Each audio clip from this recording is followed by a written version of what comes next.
Welcome, everybody, to the Swiss Army Man podcast, episode 4. This one will be a little short video, probably like a 20-minute or so.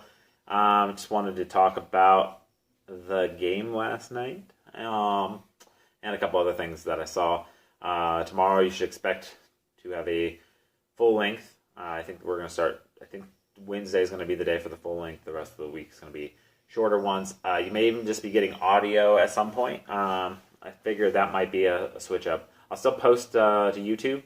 It'll just be like one little graphic or something on it, but it'll be on YouTube, so you can listen to it on YouTube, or you can listen to it on anywhere you can find any podcast that you listen to, where you're probably listening to this now if you're listening. So, where to start? Last night's Monday Night Football. It is now midday where I'm at in Colorado. Talking on a Tuesday about Monday Night Football. It's good for the sport. Bad for the sport, good for the sport. It's a double-edged sword, right? You have a game that was extremely well played for the most part by both sides. I think being objective, obviously, as I can be, because I will say I have some bias as a Lions fan, as you can tell. If you're listening, I just pointed to the hat and the shirt that I'm wearing. That's Lions. I think the Lions were the better team yesterday. They should have won the game, but at the same time, cover all the bases, should have converted some of those field goals into touchdowns. I will say it would be nice if maybe some of those third downs that we didn't, convert, we would get a flag to help us get a first down so we could continue our drive. Would have been nice. So obviously that's sarcasm. That's my problem. In talking about this game, there's no way to really even talk about it. The Lions should have won the game. Point blank, every way you spin it, the Lions should have won the game. We lost by 1 point, and we were playing against a team that is headed up by one of the top quarterbacks to ever play the game. Aaron Rodgers is a fantastic quarterback. He, when given extra opportunities to make plays, is going to make the plays. So it's tough when you have a defense who actually goes out and does what it's supposed to do and stops them, but they get an extra go at it. You're just not going to have, most teams aren't going to stop Aaron Rodgers in that case. So the refs did help.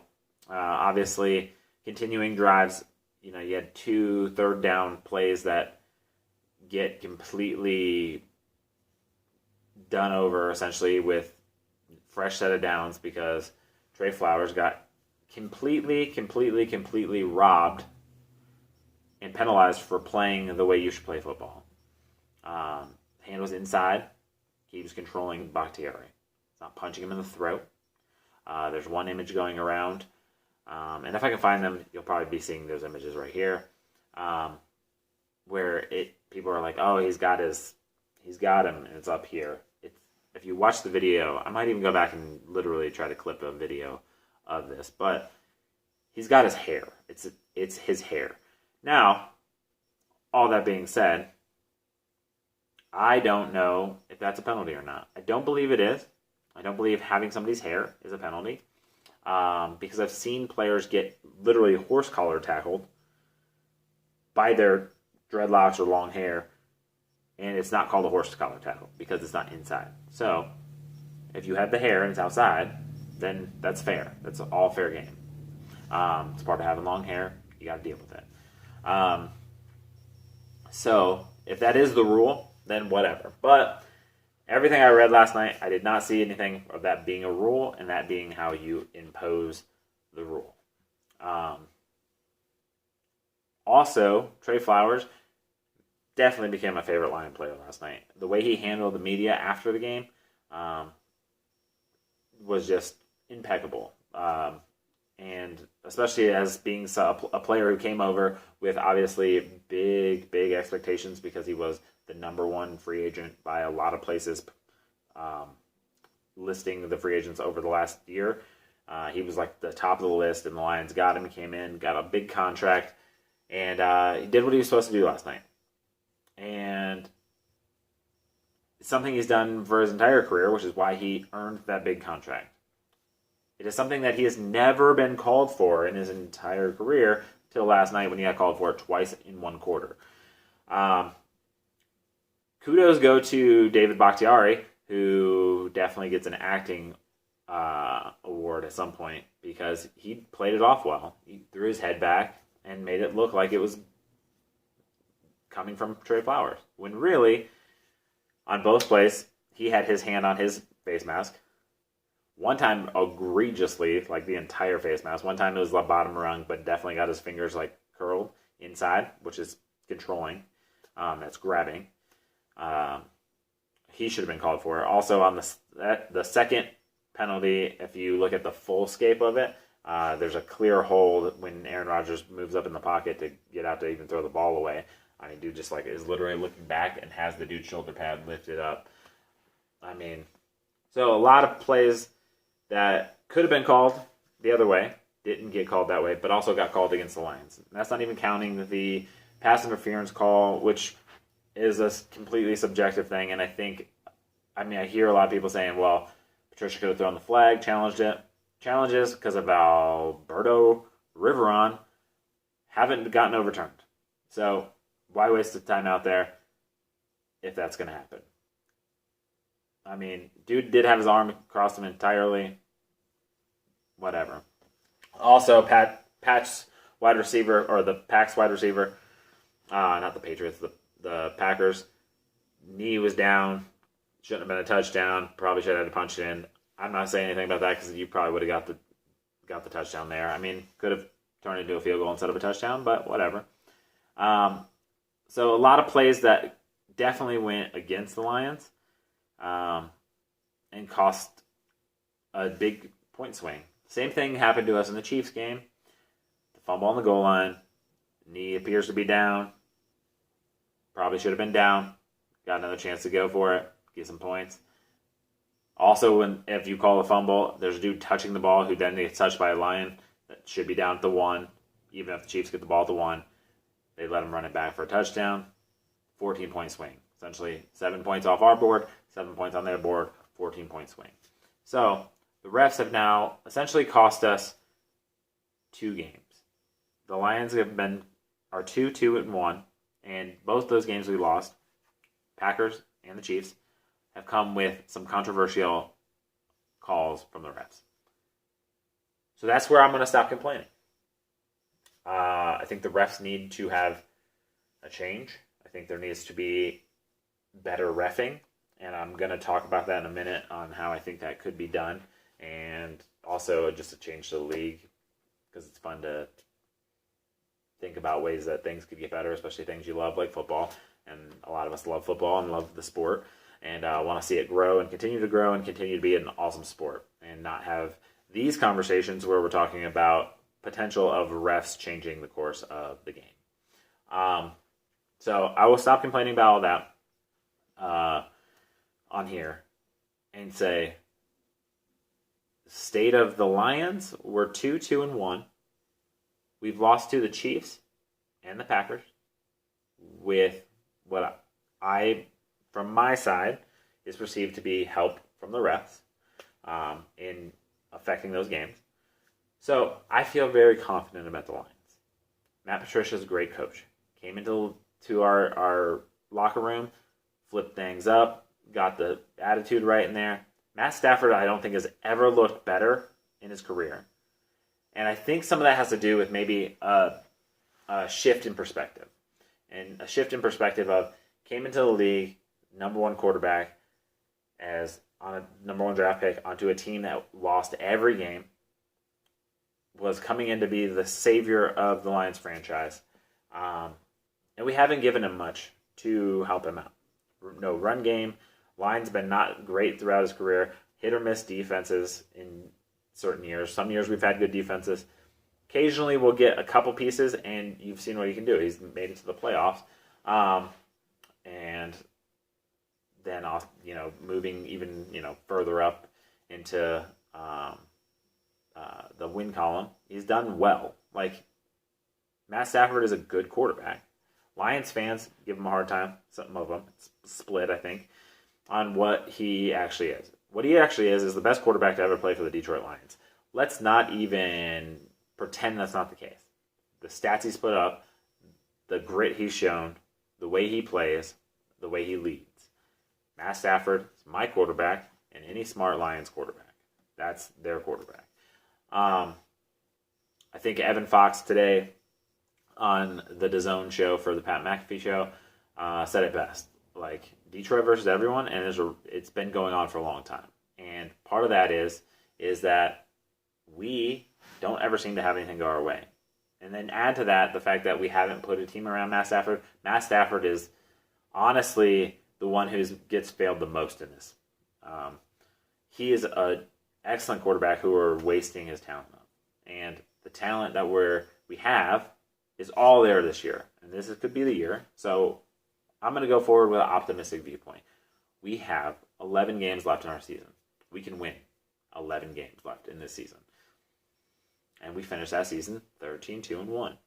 Will we win all those games? Probably not. But we're still in this. We're not out because of the refs. We'll continue to play hard. We'll continue to be in every game. So, with all that being said, I am upset about last night. So I'm going to get into my listener question, which comes from @VanillaGorilla, Tanner Johnson, noted Packers fan. He asked, on a scale of Calvin Johnson retiring early to December 15th, Hail Mary by Aaron Rodgers loss, how bad did tonight feel? And he's talking about, obviously, the game last night. It's a comical joke, comical question, because honestly, like I just stated, it wasn't that bad. It would be, if we're going to go on a scale of anything, it's the scale of like Joey Harrington carving us up on Thanksgiving when he went to the Dolphins and we got rid of him. He had like the game of his career on Thanksgiving Day against the Lions when he played for the Dolphins. That's about how upsetting it was. It's kind of one of those like, that sucks, but I think we made the right decision because, and I guess you could lump in Eric Ebron in there. Eric Ebron, letting him go, and then him having a good season with the Colts. We have TJ Hawkinson now. The fit wasn't right here for us, and then it may have worked out for a game or two or a season or whatever somewhere else, but ultimately, right decision, right course. We're on the right path, going in the right direction. So, with that being said, last night wasn't that bad. It was like a Joey Harrington carving us up on Thanksgiving or Eric Ebron having a Pro Bowl season with the Colts after we cut him or trade him or whatever the hell. You know what I mean? Like, so, not that bad. Honestly, it's because I think we are still going to be in this season. I think we're going to have games where we're going to come out and play, and I think we're going to end up with a good record, and I think it's going to put us in it. Now, at the end of the year, if what keeps us out of the playoffs is that we somehow have the same record as the Packers and this game cost us, this is like somehow game factors in, that'll suck. But as of right now, not that bad, honestly. I think we did get robbed, but we have games to play, and we're a good team. Like, this is the most confident I've ever felt in the Lions team in my entire life. I've been a fan since 1988. So, in literally over 30 years of fandom, this is the most confident I've ever felt about a team. And I absolutely love the direction we're going. I love the mentality. I love the players we have. And I'm all in. One pride all the way. So I think I think we're moving in the right direction. And I think, like Evan Fox said today, I think Matt Stafford is the one who's getting kind of the short end here because I think it just seems to all kind of go against him. But he's a great quarterback, and I think we're going to get it done this year. We're going to show that we're on the upward trend and continue on for the next little 3-year run here, I think. as Matt and Patricia gets this team up and going. I wouldn't be surprised if we are a contender in the next 3 years. So, and that's a good way to probably finish out the back end of Stafford's career, and hopefully he can continue to play longer. But I think we have a little runway here. So, so Tanner, thanks for the question. Not that bad, honestly. Like on a scale of 1 to 10, it's probably like a 2. It does suck to see people, posting things that like the Packers actually won the game, like the NFL who posted this picture. I don't know if I actually put it up here or not, but I mean, the game was handed to them. Maybe if you're the NFL and you realize you screwed up and your refs did a terrible job, you just shut your mouth. But all right, moving on from that. I posted it on Twitter today. Last night during the game, I drank a couple beers, had a couple shots, ate what I wanted, had a good time. I've been kind of like up and down on keto. As some of you may know, some of you may not know. Last year, April, not this past April, but the April before, I was about 250 pounds, lost a ton of weight, got down to about 175. I am now currently back up to 208.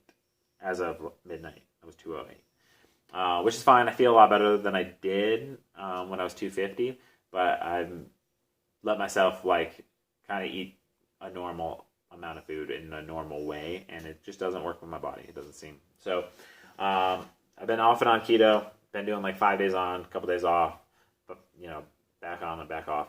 I feel great when I'm on keto, so I think I'm gonna stick with that, and I've made a plan for myself. So as of midnight last night, I am on a 100 plus hour fast. So once I get to 100 hours, I figure out what I want to do, whether I want to eat, whether I don't. I'm not hungry.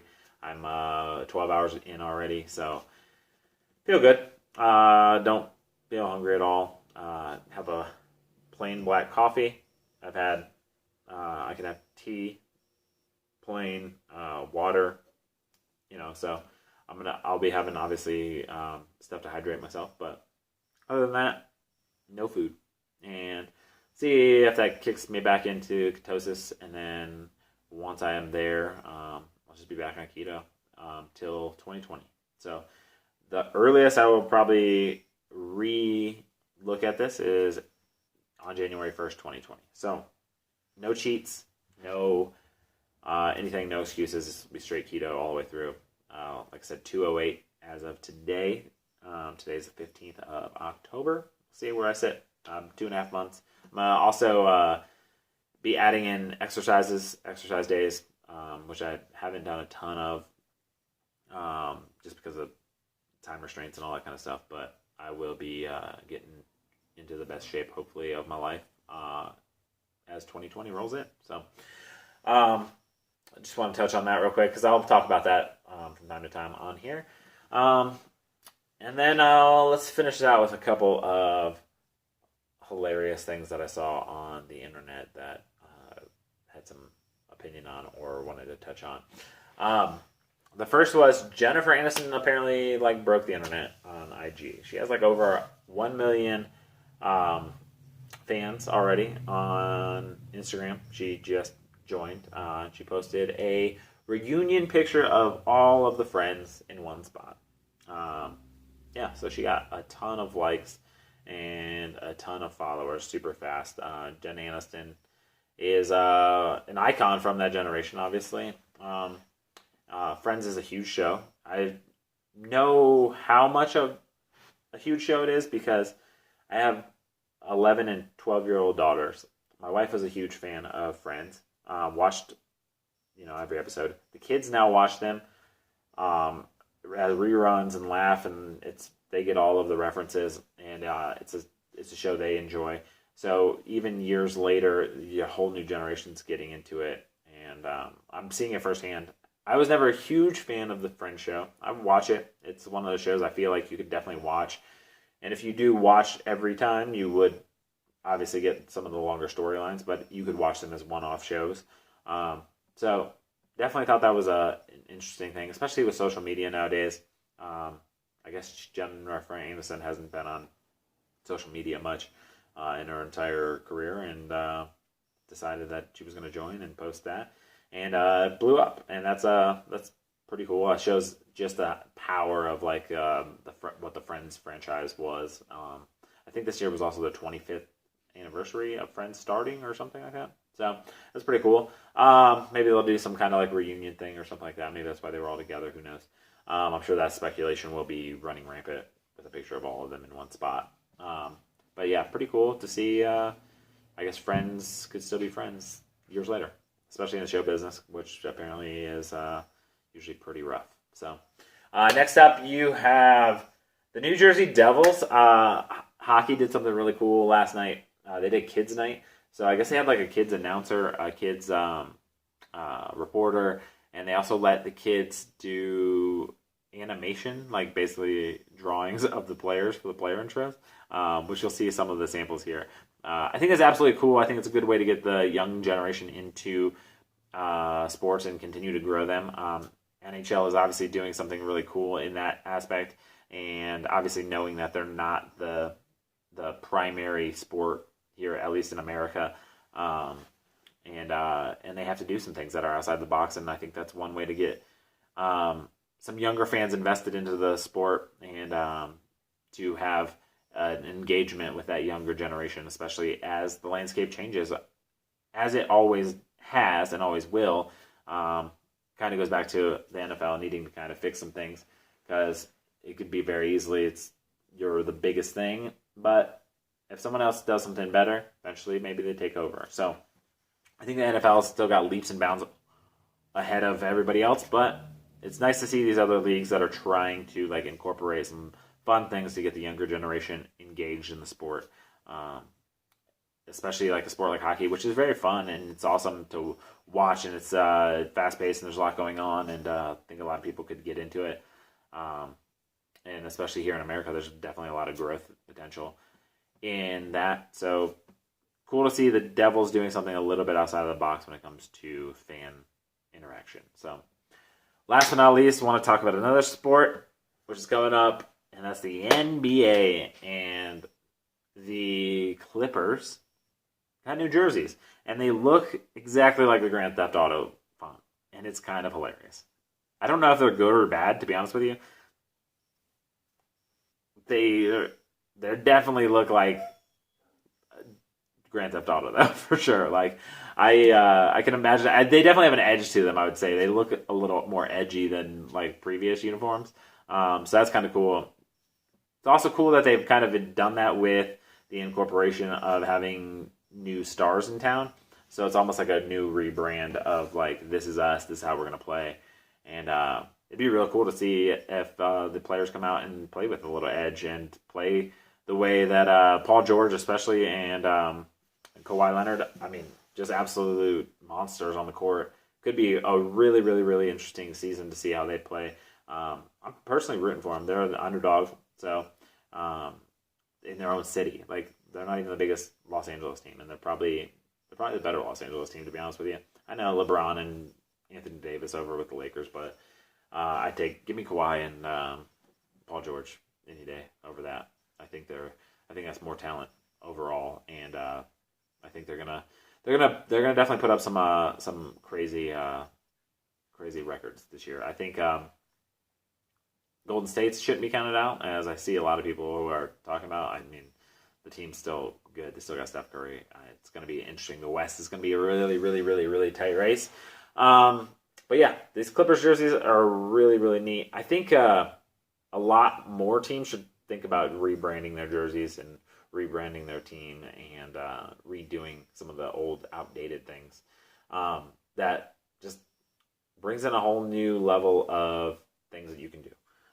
As far as like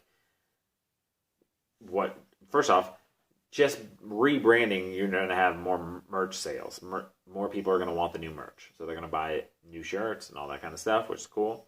But also just a new feeling to the team. Don't change it slightly or change like a little color here or like tweak a little thing here. I like it when teams kind of go full rebuild of their brand and like the way it looks. And it definitely looks edgier. So maybe they'll come out and play with some edge, and maybe they'll not be thought of as the same old Clippers that, haven't been able to get it done when they had like Chris Paul and Blake Griffin and Lob City, and couldn't get things achieved. So it'll be interesting to see that. I'm excited for basketball season to start. That being said, that's episode number 4 for you guys today. Keep the listeners' questions coming. Send me, suggestions for top 5s. Follow me at PatchaBlackDFS on Twitter. Follow the podcast. It's Swiss Army Man Pod on Twitter and Instagram. And if you're in a listening platform where you can rate and subscribe and review, feel free. It'd be nice if you did. If not, no problem. But that's the show for today. Look for a more longer form one tomorrow. So enjoy your day, and I'll see you guys again soon.